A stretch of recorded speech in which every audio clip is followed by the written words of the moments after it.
ქუთაისის ყოფილი პარლამენტის შენობის მიმდებარე ტერიტორიაზე პარკის მოწყობა იგეგმება. ამ მიზნით მუნიციპალური განვითარების ფონდმა ტენდერი გამოაცხადა. შესყიდვის სავარაუდო ღირებულება 1.400.000 ლარს შეადგენს. ტენდერის თანახმად მიმწოდებელმა სამუშაოები 8 თვის განმავლობაში უნდა დაასრულოს. კომპანიებს შესყიდვაში საკუთარი წინადადებების წარდგენა 24 სექტემბრამდე შეუძლიათ.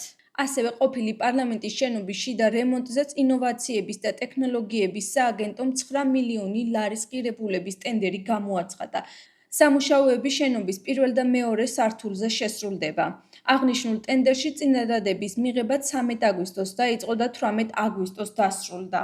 2024 წელს წინასაარჩევნო წარდგენილი პროექტით აღნიშნულ შენობაში ტექნოპარკი უნდა განთავსდეს. რამდენიმე დღის წინ ინოვაციების და ტექნოლოგიების სააგენტომ შენობის 2 რობოტი ძაღლით, 2 ჰუმანოიდი რობოტით და სხვა რობოტული ტექნიკით აღჭურვისათვის 711.000 ლარის ტენდერიც გამოაცხადა. შეგახსენებთ, რომ ქუთაისის პარლამენტის შენობა უფუნქციოდ 2016 წლის საპარლამენტო არჩევნების შემდეგ დარჩა.